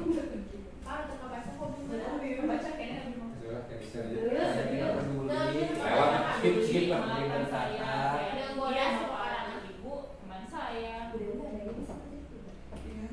Contoh kayaknya, contoh 1 kayaknya. Guru berbuat sebagai penghukum, menghardik, menunjuk, menyakiti, menyindir. Sebagai guru pembuat, sebagai pembuat merasa bersalah, berceramah, menunjukkan kekecewaan, merendahkan anak.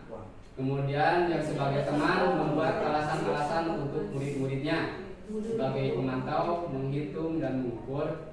Kemudian sebagai manajer mengajukan pertanyaan-pertanyaan.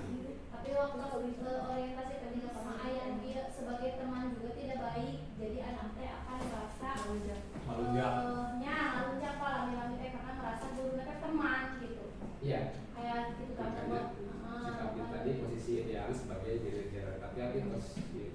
sih sebenarnya menyanggah kepada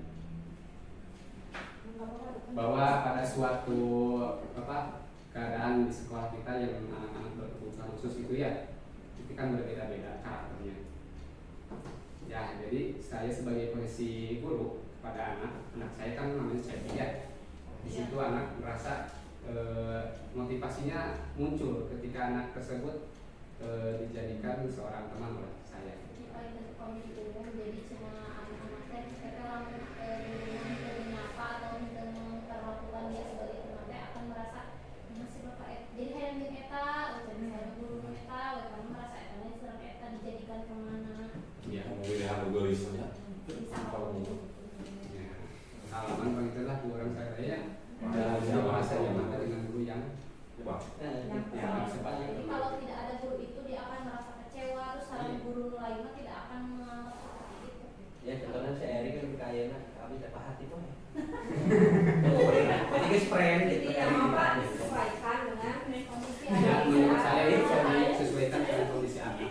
Karena kita sekolah luar biasa, memilih kondisian ibu yang tahu anak-anak karakternya seperti apa. Jika memungkinkan sebagai manajer itu yang lebih optimal, yang lebih bagus dan lebih bagus. intinya mah barunya Pak, kalau misalkan kita mau menerapkan suatu TK, anaknya harus konsisten. Kalau dari awal aturannya A, jangan tiba-tiba berubah jadi B di tengah-tengah. Ya. Apalagi pas anaknya lagi ngabur atau lagi apa, nanti kan menimbulkan kebingungan ya kepada anak ya. Nah si bapak teh meskipun anak belum bisa diajak ngobrol secara total gitu ya, tapi anak teh ngerti gitu tentang konsep yang tadi stimulus respon itu. Ya. Kalau misalkan kita memberikan sesuatu yang misalkan lulus dari awalnya teh, itu teh hal yang nggak boleh. Terus tiba-tiba pasti anak ngadat sama kita teh nyesek weh dibayar dengan alasan kita teh sebagai teman gitu ke anak teh biar anaknya jadi mau belajar, padahal hal itu teh sangat ditentang gitu terus awalnya teh. Ya. Tidak boleh juga seperti itu. Jadi memang harus disesuaikan aja gitu. Ya, jadi seperti itu, terutama untuk anak-anak terutama untuk saya ya, seperti itu. Jadi karakter anak-anak berbeda, pendekatan kita berbeda-beda. Nah, ABOG kan kali nggak seterusnya sudah keras terus enggak kayak aku juga sama Ali ada masa-masanya kita teh kayak apa? Kan kalau Alinya nggak melakukan sesuatu mah, ya aku juga sama Ali baik gitu. Iya. Tapi saat Alinya ngamuk atau apa aku strict gitu keras gitu. Bapak teman mah Lebih kaya panggilan aman.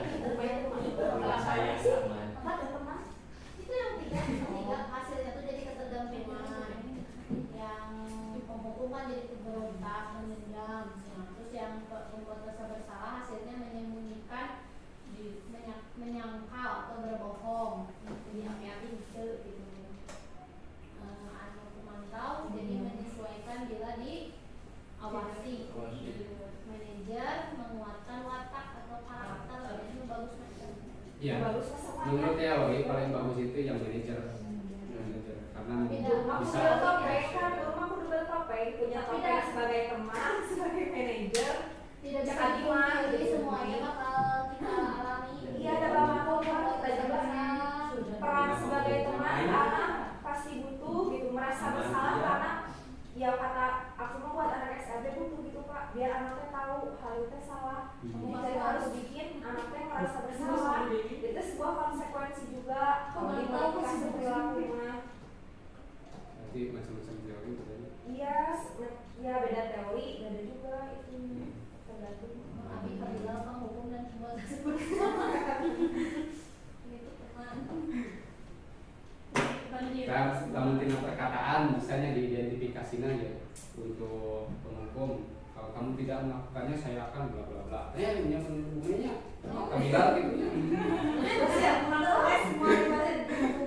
Kemudian sebagai pembuat merasa bersalah, kamu sudah mengecewakan ibu bapak. Udah gitu jadi anaknya itu sendiri. Down si mentalnya gitu kan berdasarkan teori ini. Jadi kalau restitusi Kemudian sebagai teman, lakukanlah demi bapak, demi ibu yang untuk kebaikan kita bersama. Itu bisa sebagai ucapan anak. Ya sudah nanti bapak ibu bantu bereskan. Nah yang anak-anak tidak membereskan tugas, kita juga sebagai posisinya kontrol ya. Yang satu serangan bantuan bapak bisa di sini. masih tidak merepot apa mana kan. Nah, kemudian sebagai pemantau, apa peraturannya, kemudian apa konsekuensinya, kemudian apa yang telah kamu lakukan, apa yang terjadi sekarang. Kalau manajer mah berkata-kata nanti senang apa yang kita yakini, kemudian apa kamu meyakinkan tersebut, masalah maukah kamu untuk memperbaiki masalah tersebut, sebagai manajer begitu harus sampai dari. Kemudian kalau kami memperbaikinya, jadi kira-kira hal tersebut akan menggambarkan apa tentang dirimu.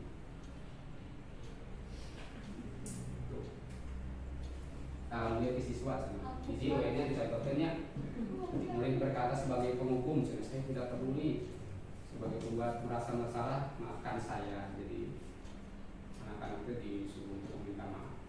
Sopa, kalau kan ini teh identitas gagal. Kalau misalkan kita di SLB cuma menerapkan teman, terus TSA, manajer, apa teh? Pemantau. Manajer, tanpa anak teh melakukan kesalahan terus itu tidak membuat anak merasa bersalah. Dan anak SLB mah ya konsep benar sama teh abstrak, jadi harus benar-benar konkret diajari kan. Kalau kayak salah, ya minta maaf konkretnya. Ya justru itu kembali kepada pilihan kita nya kumaha karakter anaknya, berarti kita yang mengenal anak-anaknya gitu. Jika memungkinkan, ya kita jadi sebagai seorang manajer. Tapi jika beliau kita di CP luar biasa diposisikan nanti sebagai manajer biasa.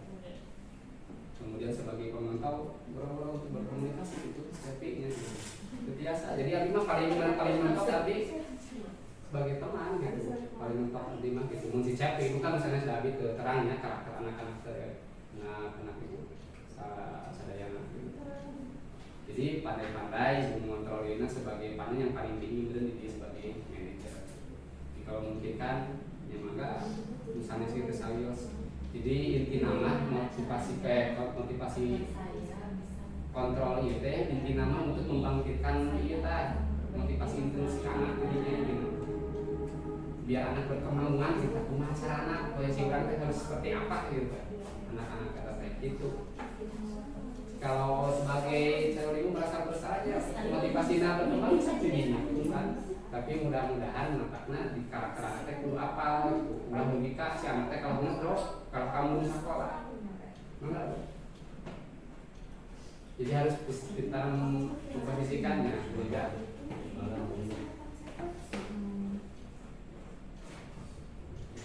Gimana diskusi deh? Terus cekap. Saya ada sebuah pernyataan kalimat buka hiji tipe kontrolnya. Saya kecewa sekali dengan kamu. Ini kecewa. Merasa bersalah. Tipe kontrolnya.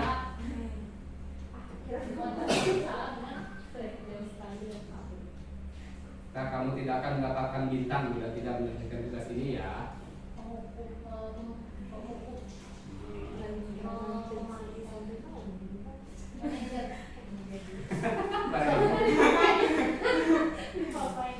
Terakhir, apa rencanamu untuk menyelesaikan ini? Manajer. Tidak akan pernah berhasil dalam ini. Kamu tidak akan pernah berhasil dalam berbagi teman. Saya berapa kali sih saya sudah mengatakan kepada kamu? Pemantau. Manajer atau Mau manajer mah kata-kata teh lebih kumaha manajer mah harus lebih apa rencana untuk menyelesaikan ini manajer? ya baik manajer. Tadi aku kamu tidak akan mendapatkan bintang loh. Toxic. Saya kecewa sekali dengan kamu Atau pembuat rasa bersalah kamu? Hanya kecewa mah merasa bersalah. Ya. merasa bersalah.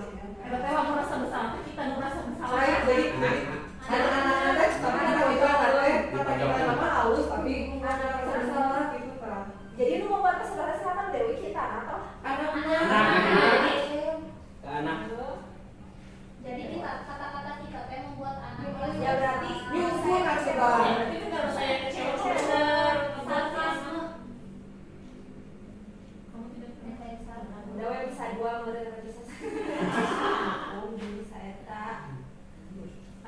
Ada pakai motor, pakai naon?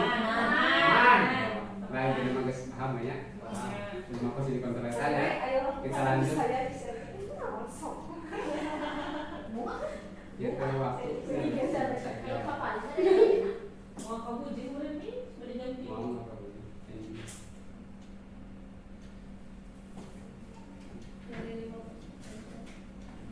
Aya tugas Bapak Ibu. Tos dikumpulkan engine ya. Satu ya berdua lah mangga.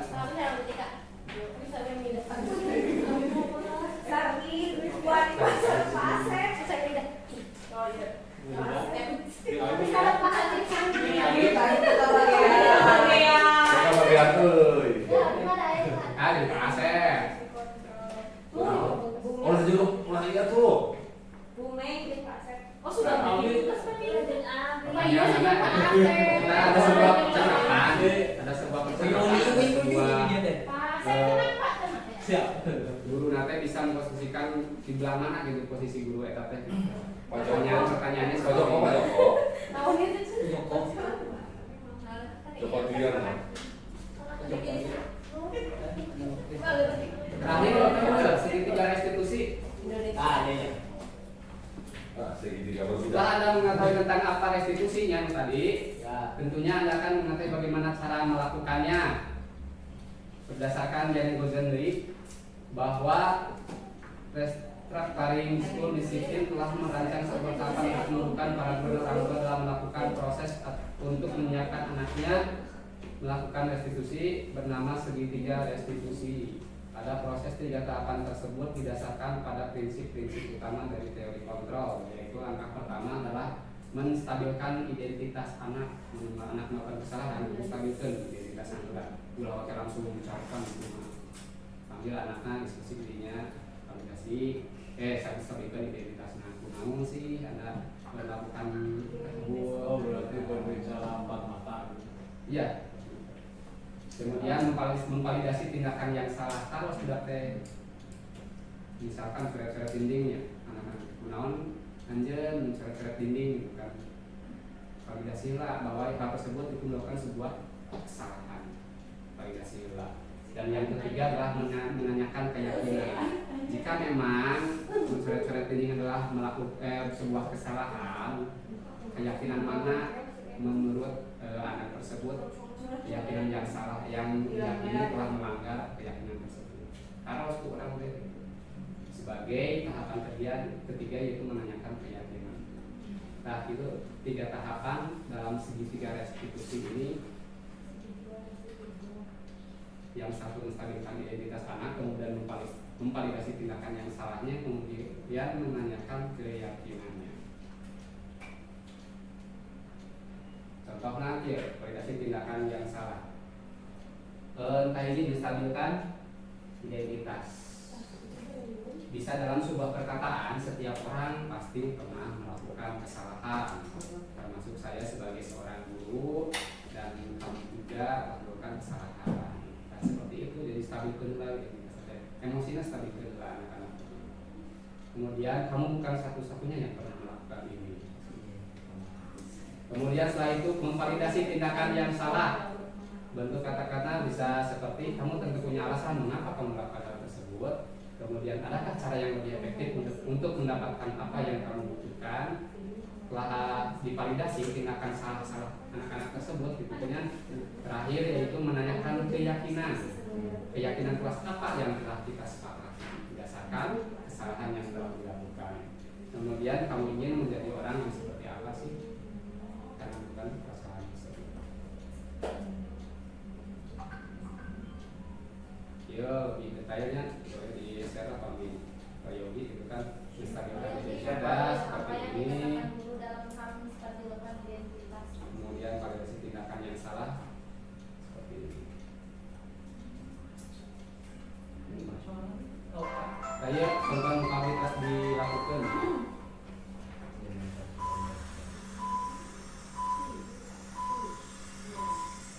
Trisam.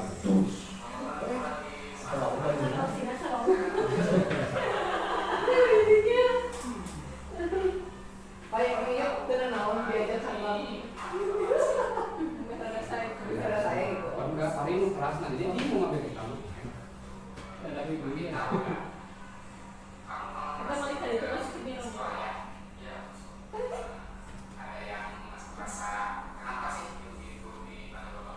saja ini.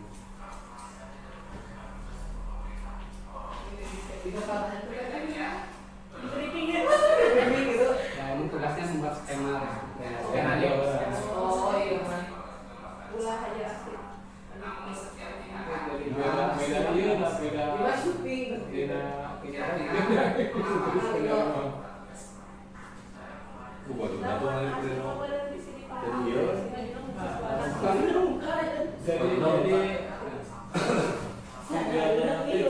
Itu maksudnya 2 hari berarti.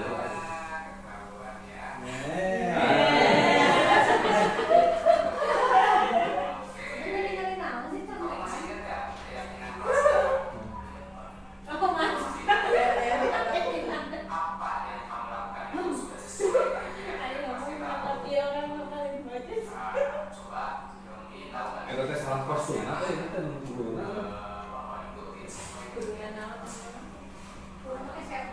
Itu belum ke meja biasa yang operator.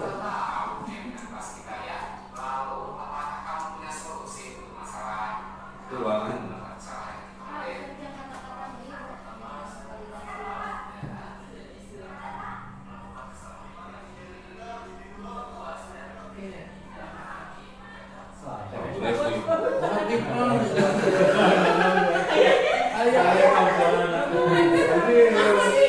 Kada ibu kurempong.